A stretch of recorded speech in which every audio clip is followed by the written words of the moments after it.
Hello friends, welcome you all to the learning series on great scientists and technologists of the world. Today we are going to learn about James Watt, one of the famous and renowned scientists of 18th century. Please watch till the end to know about James Watt. If you are new to the channel, kindly subscribe and click on the bell button to get our subsequent videos. Let's go into the video. It was a cold January day in 1736 and the little fishing village of Greenock, Scotland, was about to get a new member. Mr. Watt, treasurer and magistrate of Greenock, ran a successful ship-building and house-building business. His wife, Agnes, gave birth to a boy baby. They named him as James Watt. A baby who would forever change the way humans traveled. Due to health condition, regular school attendance was almost impossible for little Jamie. When he did attended school, he was rated as a weak student. This was very embarrassing for Jamie's parents because Jamie's grandfather was a very brilliant man who had founded a school of mathematics, but Jamie's mother did not give up on him. She was a very learned woman, so she kept little Jamie at home and taught him science, math, poetry and grammar. During the long days when little Jamie was ill, he was confined to his room. He would read any book he could lay his hands on, and when he was bored, he would play with his toys. But even then, little Jamie showed signs of the genius he was to become. He would take the toys given to him, take them apart, and out of the parts he would construct new toys. A few years later, Jamie's parents decided to send him to his grandparents' home in Glasgow. One evening, while his grandmother was busy knitting, Jamie noticed a kettle on the stove. The water inside the kettle was boiling. As the steam came out of the kettle, it pushed the lid open. Little Jamie was fascinated. He took the lid off the kettle and put it on again. Then he held a cup and a silver spoon over the steam, watching how it rose from the spout. That was the start of James Watt's fascination with the power of steam. As James Watt grew older, his mind grew stronger and stronger. At 15, he had read many books. He had also made numerous chemical experiments, repeating them again and again, until he was totally satisfied with their accuracy. One day he startled his friends with a small electrical machine that he had made from pieces of scrap. In 1753 his mother suddenly died of an illness. Jamie was shattered, but his father quickly took the place of Jamie's mother. He became Jamie's teacher and guide. Jamie's father began to teach him writing and arithmetic. One day he gave Jamie his own set of tools and took him to the workshop. Jamie was overjoyed. At his father's workshop he developed an interest in trying to make things work like clockwork. The James Watt soon revealed that he could do such wonderful things with a small set of tools. The workmen in the shop began calling him Jamie with a fortune at his fingertips. Jamie made the most complicated work seem so easy and soon became the pride of the shop. This made his father very happy. In his late teens, James Watt went to London to learn to be a mathematical and philosophical instrument maker. When he returned to Glasgow, he got a job making instruments with Glasgow University. Since there were no instrument makers in Glasgow, Watt entered the service as a jack-of-all-trades, who called himself an optician and sold and mended spectacles, made fishing rods, etc. At the university, James Watt met many scientists and made a lot of very intellectual friends. The scientists were fascinated with this mechanic, who could discuss philosophy, geology, physical astronomy and the structure of the universe.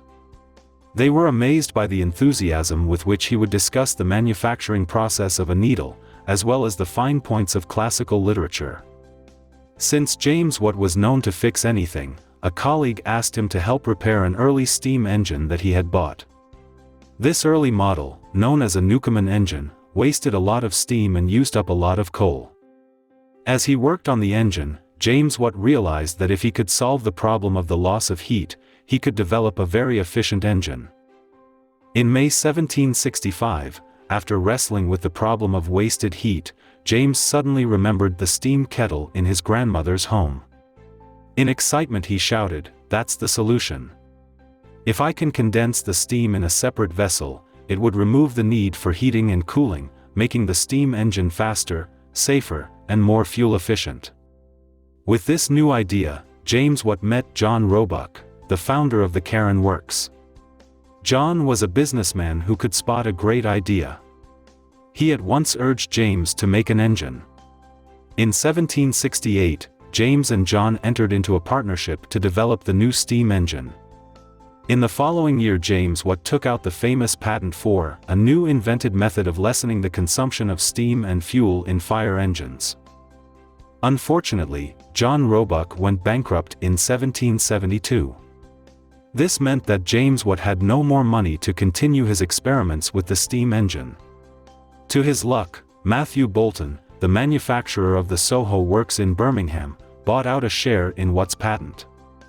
Boulton's financial support helped James make rapid progress with the engine. In 1775, James Watt and Matthew Boulton began a partnership that lasted 25 years. In 1776, two of the new Watt engines were installed. One in a Staffordshire mine and the other in the furnaces of John Wilkinson. Soon managers of copper and tin mines requested James Watt to install engines that would help them cut costs.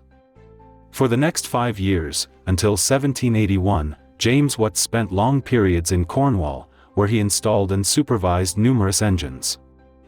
Matthew Boulton was a good businessman. In 1781, he foresaw a new market in the corn, malt, and cotton mill industries. He urged Watt to invent a rotary motion for the steam engine. James did this in 1781 with his so-called sun and planet gear, in which a shaft produced 2 revolutions for each cycle of the engine. This was 1782, and James Watt was at the height of his inventive powers. He patented this double-acting engine, in which the piston pushed as well as pulled. 4 years later he invented automatic engine speed control, and in 1790, he invented a pressure gauge.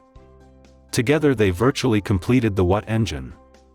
Demands for his engine came quickly from paper mills, flour mills, cotton mills, iron mills, distilleries, canals, and waterworks. By 1790, Watt was a wealthy man, having received £76,000 in royalties on his patents in 11 years. Apart from his steam research, Watt was involved in many other projects.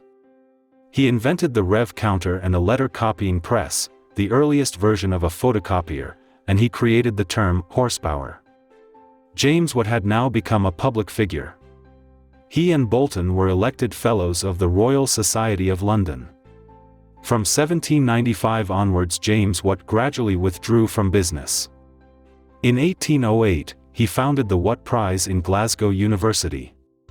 When he was offered the noble title of a baron, but he declined it and gracefully glided into old age. On August 19, 1819, at the age 83, James Watt died in his home at Heathfield. In 1882, the British Association gave his name to the unit of electrical power. From then on, all recordings of electrical outputs were calculated in watts. A fitting reminder to a man who helped illuminate a new path in mankind's constant quest for perfection.